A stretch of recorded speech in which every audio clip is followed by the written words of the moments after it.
disebutkan oleh sebagian di antara ulama yang fokus pada perkara tazkiyatun nafs. Salah satu pentingnya kita terus belajar tazkiyatun nafs itu adalah menajamkan basirah. Menajamkan apa? Basirah. Basirah itu apa? Basor itu mata. Atau ain itu mata. Tapi kalau ain itu lebih kepada bendanya. Kalau basor itu kepada fungsinya. Penglihatan. Nah tapi ketika bermakna basirah.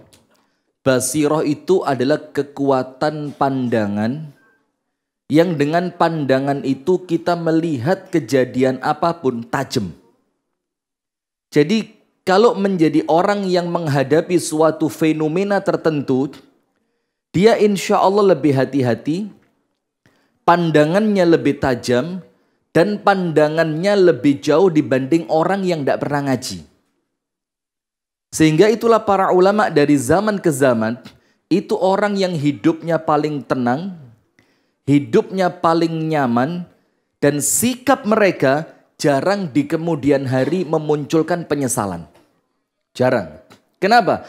Karena mereka punya ketajaman basirah. Pola pikir, cara pandang yang tajam. Maka itu namanya apa? Basirah. Basirah itu ketajaman pandangan. Jadi melihat sesuatu, itu dia seakan-akan mendapatkan furqan dari Allah. Apa itu furqan? Bisa ngelihat ini baik atau buruk. Ini perlu saya ikuti atau perlu saya tinggalkan. Perkara ini mendatangkan manfaat atau akan memunculkan kemudaratan untuk diri saya. Itu basirah yang munculnya bukan sekedar dari ilmu, tapi maaf, kedewasaan berpikir, luasnya pergaulan, dan kemudian muncul karena jernihnya hati dari kotoran dan dosa. Maka disebutkan dalam Al-Quran, innahu la ta'mal absar walakin ta'ma al-qulubul lati fis sudur. Yang buta itu bukan mata, tapi yang buta itu adalah hati yang tersimpan di dalam dada. Nah maka orang kalau yang buta sekedar matanya, dia masih bisa ngelihat. Dalam artian melihat kebaikan untuk dirinya. Tapi kalau yang sudah buta adalah hatinya, karena kallabal rana ala qulubihim ma kanu yaksibun. Hatinya tertutup dengan ran. Ran itu bukan bensin, ron berapa, bukan. Ran itu artinya penutup yang menghalangi hati dari pandangan basirah. Kallabal, Allah katakan itu menjadi apa? Ran, hatinya tertutup. Ala qulubihim, di dalam hati mereka, makanu yaksibun, atas apa yang mereka lakukan. Nah maka para ulama mengatakan orang apabila ingin memiliki ketajaman berpikir, ketajaman pandangan, ketajaman di dalam menilai sesuatu, tidak boleh berhenti membersihkan hati dari kotorannya. Nah maka salah satu yang kita harapkan dari pengajian tazkiyatun nafs ini adalah apa? Menajamkan pandangan supaya kita tidak gampang tertipu. Nah maka itu salah satu yang kita harapkan dari mengkaji tazkiyatun nafs, pensucian jiwa. Barakallahu fikum. Kita lanjutkan hadirin sekalian, silakan ibu-ibu dan jamaah sekalian buka pada halaman yang ke-53. Ketika disebutkan oleh Asy-Syaikh Ad-Doktor Ahmad Farid hafizahullahu taala perkara-perkara yang menjadi asupan gizi untuk hati kita. Yang pertama dikatakan di sana apa? Zikrullah, dan zikir ini sudah paling top. Bahkan dikatakan anja min azabillah. Tidak ada perkara yang paling menyelamatkan dari azab kecuali zikir. Artinya apa? Yang paling kuat, tameng yang paling hebat untuk menolak datangnya bala itu zikir namanya. Anja min azabillah. Maka orang kalau lisannya senantiasa zikir, orang yang paling selamat ketika hidup di dunia. Ngelihat sesuatu, zikir. Sedang duduk zikir. Alladzina yadhkurunallaha qiyaman wa qu'udan wa 'ala junubihim. Yaitu orang yang senantiasa zikir kepada Allah qiyaman ketika dia sedang berdiri. Berdiri artinya apa? Bisa jadi fisiknya berdiri, bisa jadi sedang beraktivitas. Tetap zikir. Maka Amirul Mukminin Ali ibnu Abi Thalib radhiyallahu anhu ketika ditanya bagaimana keadaan orang zikir yang paling keren. Apa jawabannya Amirul Mukminin Ali ibnu Abi Thalib? Dikatakan zikir fil arkan. Zikir ketika semua tubuh kalian bergerak. Karena orang kalau pas kerja tidak pakai zikir, ya ngawur kerjanya. Orang ketika berumah tangga tidak pakai zikir, rusak rumah tangganya. Orang ketika melakukan apapun, baik perkara duniawi maupun ukhrawi, tapi kemudian kehilangan zikir, maka tidak baik hasil akhirnya. Alladzina yadhkurunallaha qiyaman wa qu'udan. Qu'ud artinya apa? Duduk. Duduk artinya apa? Ketika dia sedang berhenti dari aktivitas pergerakan. Jadi duduknya itu tafakkur. Duduknya apa? Tafakkur. Duduk dia hatinya berzikir. Duduk dia pikirannya berfikir. Duduk dia tapi lisannya tidak berhenti dari zikir. Wa 'ala junubihim. Bahkan pun ketika mereka berbaring. Apa maksudnya? Ketika mereka istirahat pun tidak pernah terhenti dari zikir. Apa dalilnya? Ada doa sebelum tidur. Nggih apa mboten? Ada doa ketika ngelilir. Ngelilir itu terbangun sejenak ketika tengah-tengahnya sedang tidur. Dan ada doa ketika bangun tidur. Nah, itulah orang yang paling selamat dari azabnya Allah Subhanahu wa ta'ala. Nah, maka disebutkan dalam kitab Al-Wabilus Sayyib, Al-Imam Ibnul Qayyim mengatakan di antara faedah zikir, nomor 1, zikir itu makanan pokoknya hati. Sebagaimana makanan pokoknya fisik itu apa kalau orang Indonesia? Nah, keumumannya apa? Nasi. Yang kedua, zikir dapat mengalahkan setan. A'udzu billahi minasy syaithanir rajim. Begitu pula ketika Abu Hurairah menjaga Baitul Mal, kemudian kok secara 3 hari berturut-turut harta di Baitul Mal berkurang. Dalam keadaan gemboknya tidak rusak, pintunya tidak rusak, jendelanya tidak rusak. Singkat cerita pada hari ketiga, Abu Hurairah masuk ke dalam untuk nunggoni malingin di jero. Ditunggu, ternyata pencurinya seekor jin. Kok seekor? Sebatang. Seonggok. Sebutir, sehelai, ngawur kabeh. Ternyata pencurinya apa? Sesosok jin, paling aman sesosok. Sesosok jin. Ditangkap. Wallahu a'lam cara nangkepnya bagaimana. Saya belum pernah baca syarah tentang hadis ini. Ditangkap sama Abu Hurairah. Apa yang terjadi? Dibilang, kamu tak laporin sama Nabi Muhammad, biar kamu dihukum. Apa kata jinnya tadi? Jangan. Dinego ya, ada negosiasi. Kata jinnya, gini aja wis. Lepasin saya, kamu tak kasih satu ilmu. Yaitu bacaan zikir dari Al-Quran. Yang apabila engkau baca, maka aku dan bangsaku tidak bisa ganggu kalian. Masuk ke rumah kalian tidak bisa, ngambil barang kalian tidak bisa. Kemudian menyakiti kalian pun tidak bisa. Kemudian kata Abu Hurairah, bolehlah, ayo bismillah. Apa ternyata kata jinnya tadi?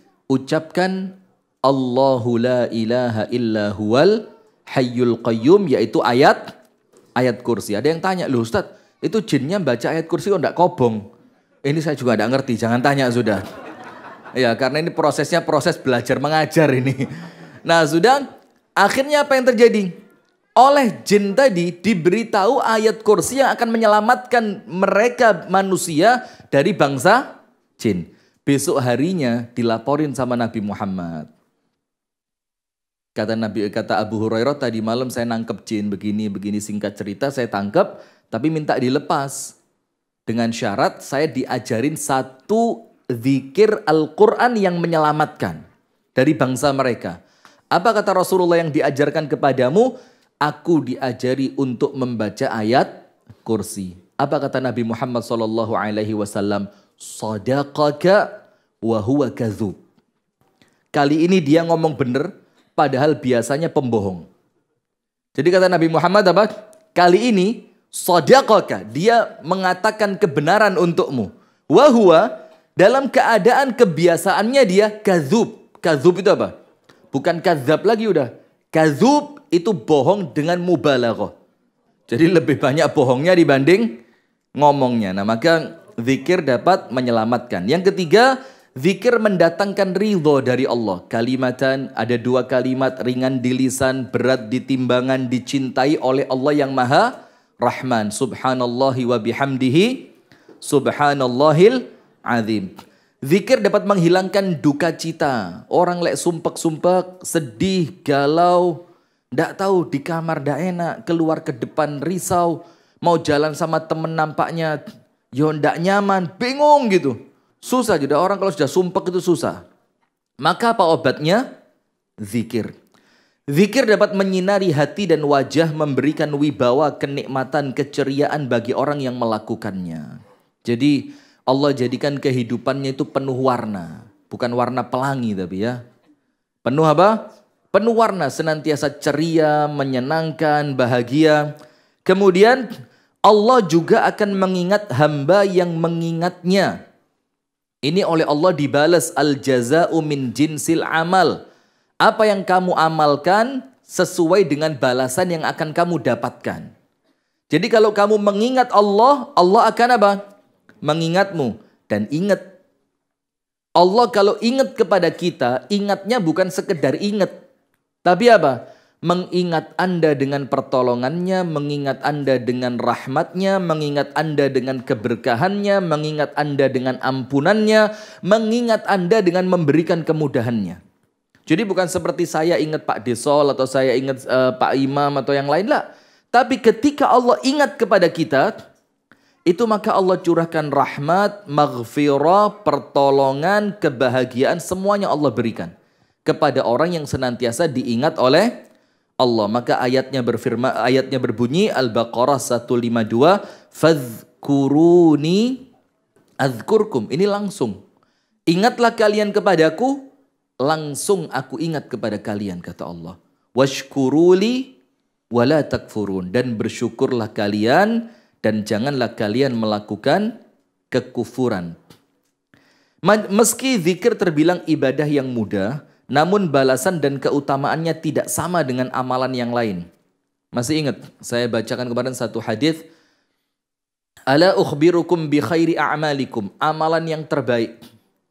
Wa azkaha inda malikikum. Yang paling suci ketika kita persembahkan di hadapan Allah. Wa arfa'iha fi darajatikum, yang paling cepat ngangkat derajat kalian. Wa khairun lakum min infaqi dzahabi wal wariq, lebih utama dibandingkan infak emas ataupun perak. Wa khairun lakum min an talqau aduwakum fatadribu a'naqahum wa yadribu a'naqakum, lebih baik dibanding berangkat perang kalian bunuh musuh atau kalian yang dibunuh oleh musuh. Ini amalannya luar biasa, lebih baik dari jihad, lebih baik dari emas dan perak, lebih utama dibandingkan amalan-amalan yang lain. Kemudian mendatangkan cinta, meninggikan derajat, mengalahkan amalan-amalan yang besar-besar. Ternyata amalan itu apa? Zikrullahi ta'ala. Sampai Rasulullah bersabda ketika berjalan, melihat satu gunung namanya Jumdan. Gunung apa? Jumdan. Rasul bilang, siru. Siru itu Rasul nyuruh sahabatnya cepet-cepet. Siru. Ayo jalan cepet, jangan lembek, kata Rasulullah. Hadza Jumdan. Ini gunung namanya Jumdan. Artinya kalian sudah mendekati tujuan kalian. Ayo cepet. Kenapa begitu? Kenapa para sahabat disuruh cepet-cepet? Sabaqal mufarridun. Karena kalian telah didahului, kalau bahasa Jawanya diselip. Nggak mau saya. Diselip, dilanggar, pakai sistem itu. didahului, paling aman sudah ya. Kalian telah didahului oleh al-mufarridun. Sahabat Nabi tidak terima, Pak. Lu. Kami sahabatmu ya Rasul. Kami yang paling dekat dengan dirimu. Kami yang paling menyamai amalanmu. Kok engkau katakan ada yang mendahului kami? Tidak terima sahabat Nabi. Mereka tanya, "Wamanil mufarriduna ya Rasulullah?" Wamal mufarridun? Siapa al-mufarridun, orang yang mendahului kami? Siapa? Maksudnya para sahabat tak uber mereka. Tak kejar mereka. Saya tidak mau ketinggalan sama seorang pun. Itulah ucapannya Imam Hasan Al-Basri. Idza sabaqaka ahadun fi amri dunya fatrukhu. Kalau ada orang ngajak balapan perkara duniawi, tinggalin, tidak manfaat. Kalau ada orang ngajak saingan perkara duniawi, tinggal aja, kata Al-Imam Al-Hasan Al-Basri. Tidak ada manfaatnya. Semakin kamu menang, semakin berat hisabmu. Semakin kamu kalah, semakin terperosok dirimu. Maka kata Imam Hasan Basri, idza sabaqaka ahadun fi amri dunya atau nafasaka ahadun fi amri dunya fatrukhu fanafishu fil amril akhirah. Ajaklah dia bersaing untuk akhirat. Kelepek-lepek sudah. Buyar ceritanya. Wa fi dzalika falyatanafasil mutanafisun. Ketika Allah menjelaskan syurga, kenikmatan syurga, minuman-minuman syurga, di akhir ayat Allah katakan apa? Wa fi dzalika, dalam perkara syurga tadi. Falyatanafasil mutanafisun. Hendaklah orang yang berkompetisi, itulah kompetisi terbaik. Maka Imam Hasan Basri bilang, kalau dunia ndak usah rebutan, kalau dunia ndak usah saingan, dunia itu dikejar jatahmu ya tetap, dunia kamu tinggalkan kalau dia jatahmu bakal datang, itu dunia. Nah maka hanya karena mengejar dunia sampai rela khianat, karena mengejar dunia rela berdusta, lah ma yanfa', tidak ada manfaatnya sedikit pun. Dunia itu kata Al-Imam Al-Ghazali dalam kitabnya Minhajul Abidina ilal Jannah, itu dikatakan dunia ini Anda kejar tetap, Anda tinggal tetap. Karena urusan uang termasuk takdir yang tidak berubah. Uang itu termasuk takdir yang apa? Tidak berubah. Wayai teko ya teko. Nah maka kalau ada orang ngajak saingan dunia, tinggal. Apa yang terjadi? Ajaklah dia untuk bersaing pada perkara akhirat. Nah maka begitu. Kemudian disebutkan dalam kitab As-Sahihain Bukhari dan Muslim, Abu Hurairah radhiyallahu taala anhu mengatakan Rasulullah sallallahu alaihi wasallam bersabda, "Man qala," barang siapa mengucapkan, maka harus punya wirid andalan, Pak. Itulah kalau orang zaman dulu, orang sekarang tidak ngerti, dikira bid'ah. Ada namanya hizib. Hizib itu bagian zikir yang tidak akan kita tinggal untuk diri kita.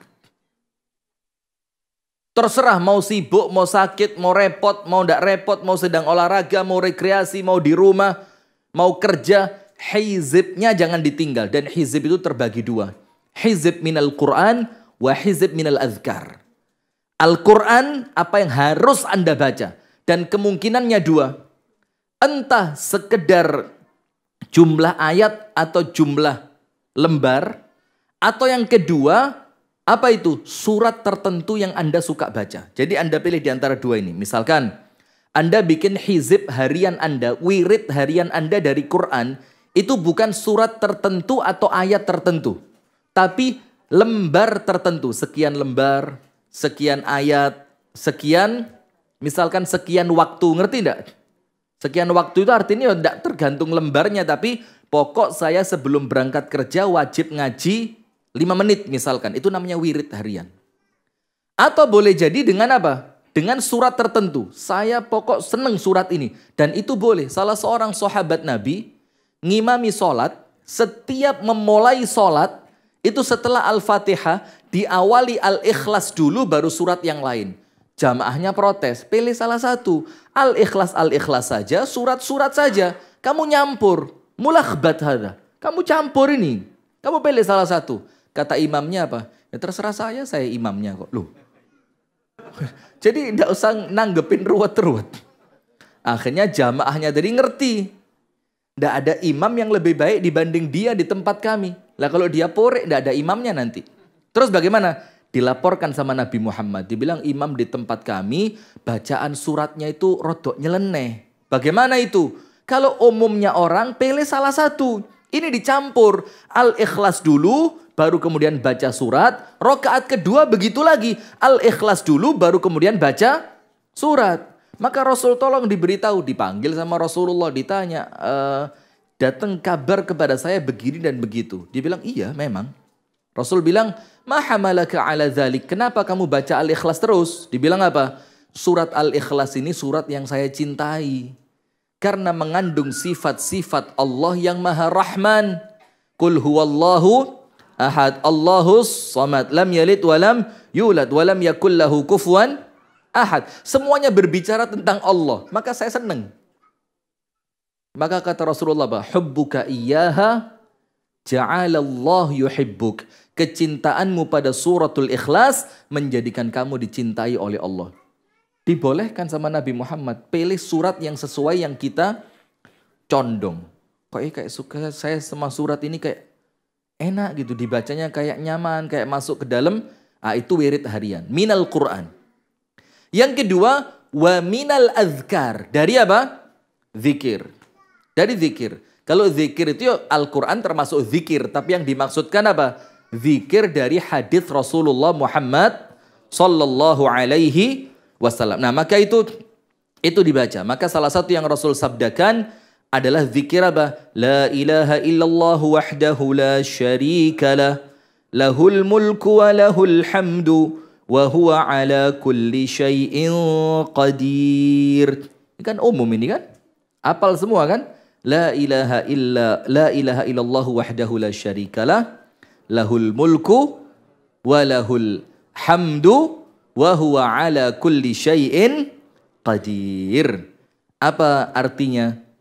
La ilaha illallah, tidak ada yang berhak diibadai kecuali Allah. Wahdah, satu-satunya hanya Allah. Dan Allah senang digituin, Pak. Allah itu senang ketika dinomorsatukan. Sampai ketika ada orang minta ampun kepada Allah, kemudian di akhir permohonan ampunnya, dia mengucapkan apa? Fa innahu la yaghfiru dzunuba illa anta. Kenapa saya mohon ampun kepadamu ya Allah? Karena saya ngerti engkaulah satu-satunya yang mampu mengampuni. Allah senyum terus diampuni. Dalam riwayat yang sahih. Jadi kalau ada kalimat, tidak harus pakai bahasa Arab. Ya pakai bahasa Indonesia juga boleh. Ngaku. Karena ya Allah tidak ada yang bisa mengampuni saya ya Rabb kecuali engkau. Maka Allah seketika itu apa? Tersenyum. Kemudian dosa panjenengan langsung habis semua. Nah sudah, barang siapa mengucapkan itu, la ilaha illallah, tidak ada yang berhak diibadai kecuali Allah. Wahdah, Allah satu-satunya sudah. Tidak akan kita menduakan Allah. Seperti ayat yang mengatakan apa? Inna salati wa nusuki wa mahyaya wa mamati lillahi rabbil alamin. Tidak berhenti sampai situ. Kita tambahi apa? La syarikalah. Tidak ada sekutu bagi Allah. Ya engkau ya Allah satu-satunya. Iyyaka na'budu wa iyyaka nasta'in. Kita dididik untuk senantiasa menomorsatukan dan mengesahkan Allah. Tidak ada lain selain Allah sudah. Selamat. Setelah enak. La syarikalah, tidak ada yang menjadi sekutu bagi Allah. Jadi ini pengulangan saja. Ada 3 yang diulang. La ilaha illallah. Tidak ada yang berhak diibadai kecuali ini sama. Wahdah, Allah cuma satu. La syarikalah, tidak ada sekutu bagi Allah. Ini satu kata diulang berapa kali? 3 kali. Dalam tanda kutip, ini nyenengno Gusti Allah. Dan ketika Anda menyenangkan Allah, pasti Allah yang maha adil, Allah yang maha syakur akan membalas Anda dengan apa? Dengan berlipat ganda kebahagiaan. Lahul mulku, semua kekuasaan di tangan siapa? Allah. Allahumma malikal mulki, tu'til mulka man tasha, wa tanzi'ul mulka mimman tasha, wa tu'izzu man tasha, wa tudhillu man tasha, biyadikal khair. Innaka ala kulli syai'in qadir. Enggak usah ruwet. Enggak usah Ruwet. Mau Anda dihina wong sak donya, kalau Allah pengen Anda mulia, mulia Anda. Uwais Al-Qarni kurang hina apa di mata manusia? Sampai Amirul Mukminin Umar itu ketika mencari Uwais, kata kepala rombongannya apa? La narfa'u laka Uwaisan illa rajulun fihi jinnah taraknahu fi naqatina ala arba'ati dananir. Kamu nyari Uwais? Ada sih, kata kepala rombongan dari Yaman nih, dari kabilah Murad, dari kabilah Qarn. Ada di tempat kami, ada namanya Uwais. Tapi yo mosok yang itu kalau kami lihat itu fihi jinnah, nampaknya sedikit junun, majnun, sedikit gila. Ini penilaiannya orang. Wa taraknahu ala naqatina, dan kami tinggalkan dia jaga parkir, markiri unta. Ala arba'ati dananir, dengan bayaran 4 dinar. 1 dinar itu sekarang 3 juta. Berarti lek petang dinar, tukang parkir di zaman Umar itu bayarannya 12 juta.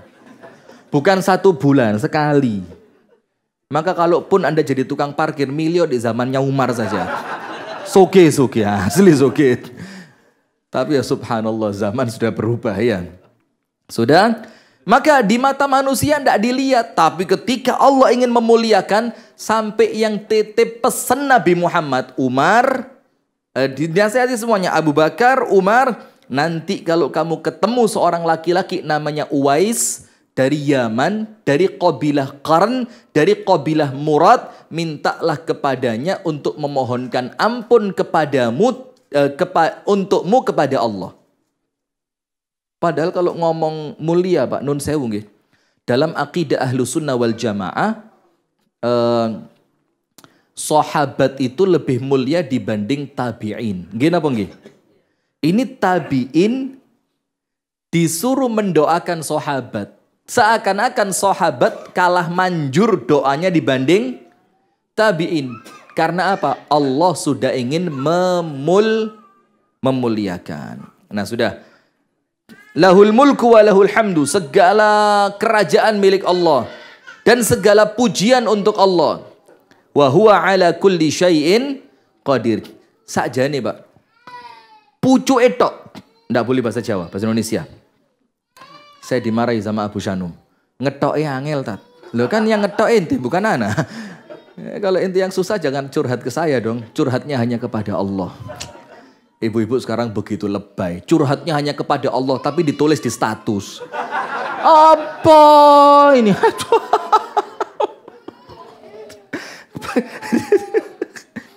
Curhat hanya kepada Allah. Dipasang di mana? Minum kopi dulu. Wes, sudah ngomong sama ibu-ibu tuh nggak ngarah blas. Anda dimarahi kok ketawa. Saya ini nyindir Anda, Bu. Loh kok guyu? Disindir kok tak nyek guyu. Sudah. Nah maka cukup ujung saja Bu. Ujung itu penutupnya. Zikir ini. Innaka ala kulli syai'in qadir. Sesungguhnya engkau ya Allah ala kulli syai'in qadir. Melakukan segala sesuatu maha mampu. Zikir yang lain apa? Allahumma la mani'a lima a'taita wa la mu'tiya lima mana'ta wa la yanfa'u dzal jaddi minkal jaddu. Kalau Allah ngasih, tidak ada yang bisa nolak. Kalau Allah nolak, tidak ada yang bisa memberi. Kenapa begitu? Karena tidak ada kekuatan kecuali milik Allah. Nah, terakhirnya itu bikin Anda tidak perlu menjilat manusia. Kenapa? Karena semua kekuatan di tangan siapa? Allah. Maka Asy-Syaikh Al-Mutawalli Asy-Sya'rawi mengatakan, aqsa adawatu aduwika tanfidz amrillah. Sesuatu terhebat yang bisa dilakukan musuhmu, sing paling hebat yang musuhmu bisa lakukan itu apa? Hanya menjalankan takdirnya Allah untukmu. Selesai. Jadi ngapain takut sama musuh? Wong musuh kita itu yang bisa dilakukan sama dia cuma apa? Paling hebat yang dia bisa lakukan sekedar menjalankan ketetapan Allah untuk siapa? Untuk kita. Innaka ala kulli syai'in qadir. Maka lihat, barang siapa membaca zikir ini, la ilaha illallah wahdahu la syarikalah, lahul mulku wa lahul hamdu, wa huwa ala kulli syai'in qadir, dibaca 100 kali dalam satu hari. Artinya sampai disebutkan oleh para ulama termasuk Al-Imam An-Nawawi, itu boleh dicicil setiap selesai sholat 20. Oh ini bid'ah ini, nambahi zikir ba'da sholat ini. Ngawur maneh, subhanallah. Tidak ada. Sudah bisa dicicil setiap selesai sholat ditambahi 20, 20, 20, 5 kali sholat berapa? Lo kok pinter matematika nih? 100. Nah maka barang siapa membaca zikir ini 100 kali dalam satu hari, artinya 100 di sini minimal. Lebih boleh? Boleh. Setara dengan memerdekakan 10 budak. Dan Anda tahu keutamaannya memerdekakan budak apa? Setiap bagian tubuh budak itu sebagai ganti api neraka untuk Anda. Na'udzubillah. Jadi misalkan begini. Tangan Anda seharusnya oleh Allah diazab di dalam api neraka. Nas'alullah salamah wal afiyah. Maka ketika Anda bebaskan budak, maka seakan-akan oleh Allah tangannya budak tadi tebusan untuk tangan Anda. Maka tangan Anda selamat. Nah kalau budak yang Anda bebaskan kan gak mungkin tangan detok. Budak regomu piro? 200 juta, tak cicil selawe juta tangan sih. Kan gak mungkin. Orang beli budak itu kan langsung utuh begitu kan? Nah maka seluruh tubuh Anda dimerdekakan oleh Allah dari api neraka sebagaimana Anda bebaskan dia dari perbudakan. Nah ini bukan cuma satu. Allah sebutkan, Rasul sebutkan seperti memerdekakan 10 orang budak. Insya Allah selamat dari api neraka. Allahumma amin. Kemudian 100 kebaikan ditulis untuknya. 100 keburukan dihapus darinya. Dan bacaan ini menjadi pelindung baginya dari gangguan setan hari itu sampai penutup hari. Sampai tidur. Sampai tidur. Tidak ada seorang pun yang membawa amal yang lebih baik darinya selain orang yang mengamalkannya lebih banyak. Berarti boleh tidak lebih dari 100? Boleh. Karena apa? Ini saingan, Pak. Panjenengan berapa? 100. Saya 112. Kamu 112. Saya 120. Kamu 120. Saya 200. Karena apa? Tidak ada yang lebih baik kecuali orang yang membaca lebih dari orang tersebut. Kemudian Jabir meriwayatkan bahwa Nabi SAW bersabda, barang siapa membaca subhanallahi wa bihamdi, subhanallahi wa bihamdi, maka ditumbuhkan oleh Allah untuknya di surga satu pohon kurma untuk dia. Sekali subhanallah wa bihamdi, satu tanaman Anda keluar. Subhanallah wa bihamdi, satu tanaman Anda keluar. Gini, Anda biar apa kurma, aku gak doyan kurma. Kok kaya enakan duren. Memang. Sekarang begini, panjenengan punya tanah.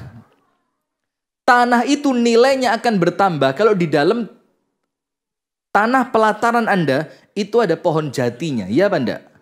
Misalkan jatinya satu dan jatinya tua. Sudah diameternya sudah sampai 50 cm, 60 cm, bahkan lebih dari itu. Maka tanah Anda nilainya tambah atau berkurang? Bertambah, mesti iki tanahnya ombone 5 ru, tapi ono jatine 20. Jatinya 20, maka nilainya bertambah. Nah, begitu pula nilainya. Itu sekedar hitungan duniawi. Dan surga tidak bisa sedikit pun dibandingkan dengan dunia.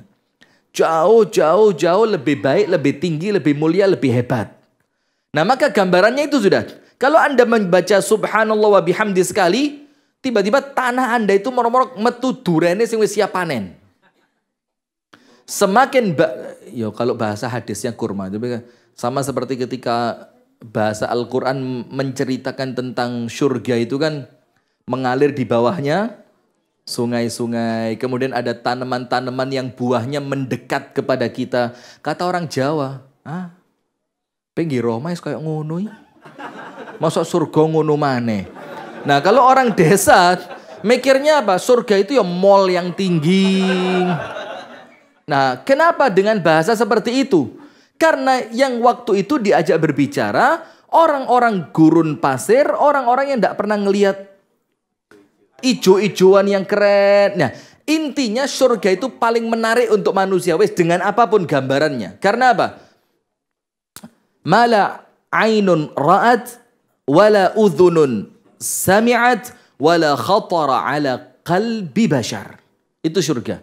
Tidak pernah dilihat oleh mata, tidak pernah terdengar oleh telinga, dan tidak pernah sedikit pun terbersit di mana? Di hatinya manusia. Berarti apa yang pernah Anda lihat, apa yang pernah Anda dengar, apa yang pernah terbersit dalam hati, surga bukan itu. Intinya apa? Surga itu pasti nikmat. Nah, saya mau tanya dulu. Nikmat surga pertama yang Allah berikan kepada seorang hamba apa? Apa? Kesehatan. Ketoro loro. Jadi sesuai dengan pikirannya orang yang sedang. Coba. Apa-apa? Yang pertama yang Allah berikan kepada penghuni surga. Yang pertama kali Allah berikan kepada penghuni surga apa? Wa naza'na ma fi sudurihim min ghil. Ikhwanan ala sururin mutaqabilin. Yang pertama kali Allah beri kepada penghuni surga apa? Kebencian hatinya dicabut sama Allah. Jadi ngelihat semua orang itu bahagia. Wa naza'na ma fi sudurihim min ghil. Kebenciannya sudah dicabut sehingga ketika masuk surga, atine wis bening, sudah bersih, tidak punya kebencian, semua kenikmatan semakin nikmat. Maka orang yang paling nikmat di dunia, orang yang bisa menghadirkan surga di dalam dirinya. Apa itu? Tidak punya benci sama orang. Latihan. Tidak bisa ngomong tok, tidak bisa. Latihan. Ngelihat orang itu cari positifnya. Maka salah satu ciri orang yang hatinya capek apa? Ngelihat orang itu yang dicari jeleknya. Itu ciri orang yang hatinya capek. Wayai istirahat. Sementara Nabi Muhammad itu ngelihat pemabuk yang ketangkep untuk yang kesekian kalinya dicambuk, bung, sadar, pulang, mabuk lagi. Cambuk, bung, sadar, pulang, mabuk lagi. Sampai para sahabat ngamuk. Para sahabat mengatakan apa? Allahumma la'anhu ma aktsara ma yu'tabih. Ya Allah, dilaknat saja orang ini. Terlalu sering, tidak pinter-pinter. Apa kata Rasulullah? La tal'anuh. Tidak boleh kalian laknat orang ini. Kenapa? Aku tidak melihat orang ini kecuali orang ini yuhibbullah wa rasulah. Dia cinta kepada Allah dan cinta kepada Rasulnya. Yang dilihat positifnya atau negatifnya? Hatinya bersih. Kalau hatinya jelek, wes wapi loh didelok eleke. Itu artinya hatinya perlu istirahat. Nah, maka barang siapa yang mengucapkan subhanallah wa bihamdi, apa yang terjadi? Maka Allah akan tanamkan satu pohon kurma untuknya di surga. Al-Imam Abdullah ibnu Mas'ud berkata, sesungguhnya aku bertasbih kepada Allah beberapa kali lebih aku cintai dibandingkan menginfakkan dinar. Dinar itu uang perak, enggak apa, uang emas di jalan Allah sejumlah ucapan tasbih tersebut. Begini maksudnya. Misalkan Abdullah bin Mas'ud itu zikirnya 10 kali. Kemudian dibandingkan infak uang emas 10 keping. Kata Abdullah bin Mas'ud apa? Zikir yang 10 kali lebih besar pahalanya, lebih dicintai oleh Allah dan lebih indah di hadapan Allah dibandingkan emasku 10 keping. Jadi ini cocok ini buat yang medit-medit, ini cocok ini. Jadi dibandingkan emas yang aku keluarkan 10 keping tadi, itu zikirku subhanallah 10 kali lebih baik di sisi Allah. Karena lebih baik di sisi Allah, maka aku lebih cintai. Tapi ingat, bukan berarti Abdullah bin Mas'ud tidak sedekah. Yo tetap sedekah.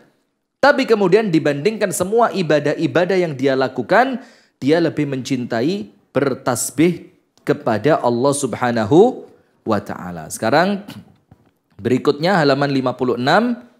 Zikir adalah obat dari kerasnya hati. Coba lihat. Al-Quran, Mbak. Al-Quran. Al-Quran. Allah firmankan apa? Lau anzalna hadzal Qur'ana ala jabalin la ra'aitahu khashi'an mutasaddian min khasyatillah. Itu Quran kalau Allah turunkan ke atas gunung yang gunungnya itu gunung Arab. Bukan gunung Kelut, Panderman, Semeru, gunung tanah. Bukan. Gunung batu. Gunung apa? Batu. Lau anzalna hadzal Qur'ana ala jabalin. Kalau Allah turunkan di atas gunung. La ra'aitahu khashi'a. Gunung itu tiba-tiba langsung khashi'an. Tunduk. Moro-moro menciut gitu. Dari keangkuhan dan kebesarannya. Tiba-tiba langsung apa? Mimpes. Mutasaddian. Mutasaddian itu pecah berkeping-keping. Min khasyatillah. Karena gunung keras yang terbuat dari batu itu merasa takut kepada Allah. Sekarang hati kita terbuat dari apa? Ala fa inna fil jasadi mudghah. Mudghah itu apa? Segumpal darah.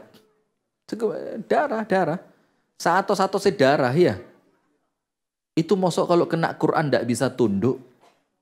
Alam ya'ni lilladzina amanu an takhsha'a qulubuhum li dzikrillahi wa ma nazala minal haq. Bukankah sudah datang waktunya? Untuk orang-orang beriman itu hati mereka tunduk dengan ayat-ayat Allah. Sudah datang waktunya. Mau kapan lagi? Mau kapan lagi? Nah, maka dikatakan di sini zikir itu adalah obat dari kerasnya hati. Jadi begini, Pak. Kalau terasa hati kita keras, Bu, ada orang salah, susah maafin. Itu ciri kerasnya hati. Ada orang punya keburukan sama kita, dendamnya ndak hilang-hilang. Itu dalil kerasnya hati. Terus apa lagi? Susah toleransi sama orang. Itu dalil kerasnya hati. Terus apa lagi? Tidak gampang memandang kebaikannya orang. Itu bukti kerasnya hati. Kemudian ketika diajak majelis taklim, hatinya tidak getar sama sekali. Ketika mendengarkan Al-Quran tidak muncul kenyamanan. Ketika berzikir di waktu malam, tidak ada orang lihat, tidak bisa netes air matanya. Itu bukti kerasnya hati. Nah, maka obatnya apa? Anda siram dan Anda banjiri hati itu dengan zikir. Pekson. Apa? Pekson itu apa? Iya, ngerti. Itu kan translate-nya. Maksud saya, paksaan yang keras itu, batu saja, ketetesan air, dengan keadaan air yang begitu lemah, dan yang netes itu bukan gerojokan, bukan air terjun, sekedar tes. Mungkin 2 menit sekali. Tes. Lama-kelamaan apa? Dekok, batu. Lo mosok hati kalau mosok hati ketika digelontor pakai zikir kalah dengan batu. Memang Allah sebutkan dalam Al-Quran.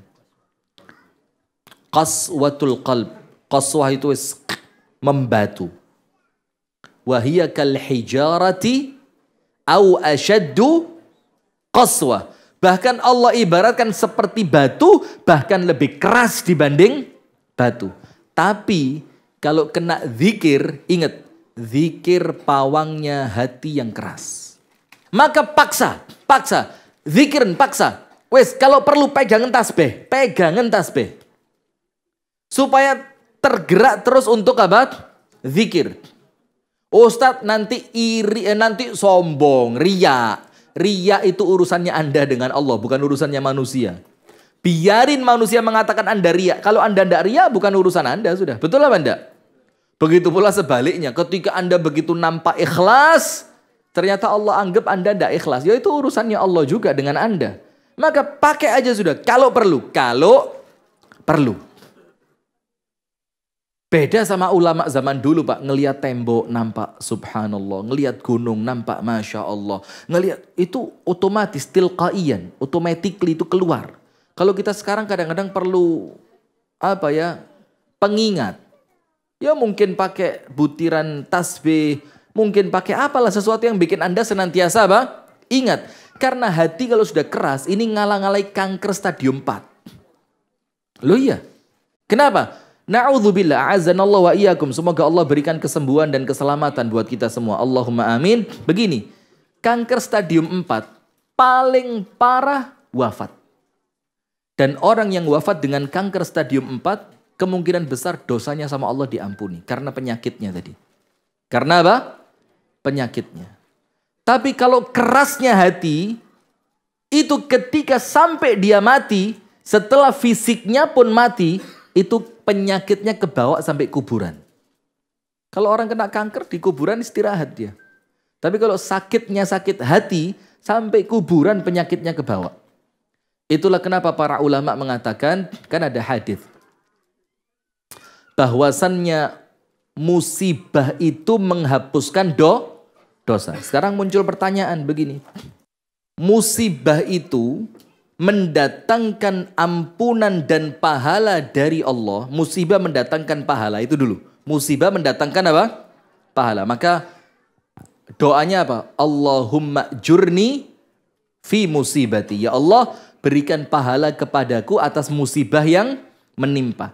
Itu pertanyaannya begini. Musibah itu mendatangkan pahala atau musibah yang mendatangkan pahala ketika orangnya sabar? Yang mana?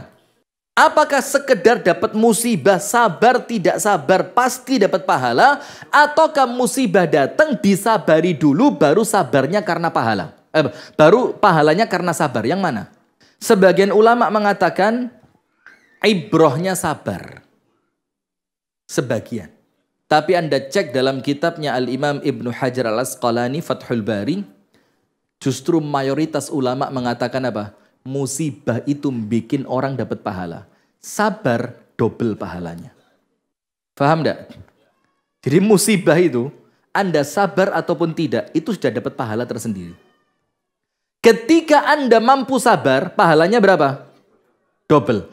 Musibah yang menyakitkan mendatangkan pahala, kesabarannya bonus pahala. Itulah rahmat dan rahimnya Allah. Nah maka dengan itu, maka kita perlu ngerti, kerasnya hati itu lebih bahaya dibandingkan apa? Penyakit yang paling menyakitkan, yang paling berbahaya. Maka obatnya apa? Zikir. Terus no.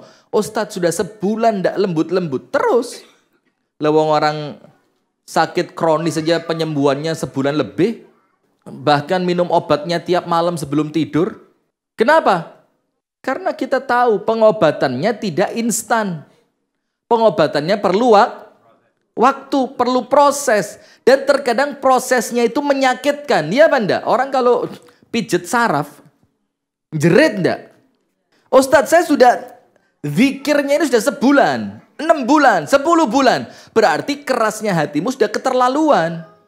Minimal mengikis sedikit demi sedikit. Lawang air saja untuk menjadikan batu itu berlubang. Perlu proses, perlu waktu, perlu ketelatenan, perlu istiqomah. Lo mau ujuk-ujuk hati yang terlanjur maksiat puluhan tahun, minta zikir 2 hari lembut.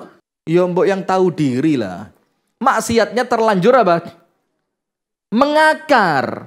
Mendarah daging. Lo mau sekedar baru zikir seminggu, 2 minggu, sebulan, 2 bulan minta lembut. Yo yang telaten. Terus zikir dalam keadaan Anda yakin insya Allah Allah berikan kesembuhan. Amin ya rabbal alamin. Dan panjenengan pegang dari saya. Zikir yang paling ampuh. Kapan? Di waktu malam ketika sendirian tidak ada orang lihat. Itu kalau ngobati dosisnya yang paling tinggi sudah. Itu dosis obat yang paling tinggi. Bukan zikir yang berjamaah, itu obat. Bukan zikir yang dikomando bareng-bareng nangis satu nangis semua, itu obat.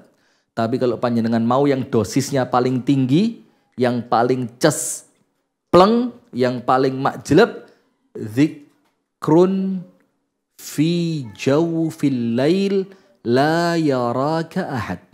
Zikir di waktu malam ketika tidak seorang pun melihat Anda. Bainak wa baina rabbik. Hanya antara Anda dan antara Tuhan Anda, yaitu Allah Subhanahu wa ta'ala. Pakai sumur bor susah, pakai sumur besar juga susah karena berbatu. Lihat, batunya seperti ini. Dan ini baru jalan 3 meter aja, sudah menghasilkan batu sebanyak 350 kata. Apalagi kalau musim kemarau. Nah, airnya itu tidak cukup untuk kebutuhan warga, sehingga memang kebutuhan sumur itu kita sangat butuh. Kemudian kami mengajak kepada jamaah sekalian, dengan banyaknya program-program kebaikan yang kita lakukan, sebagaimana kita menggali sumur, kita memberikan seragam untuk TPQ, kita membuat renovasi masjid, musola, bahkan kita membangun masjid, maka kami terus mengajak kepada jamaah sekalian untuk tidak lupa senantiasa menambahkan saldo kebaikan akhirat Anda pada nomor rekening di bawah ini, yang semoga setiap amal yang kita lakukan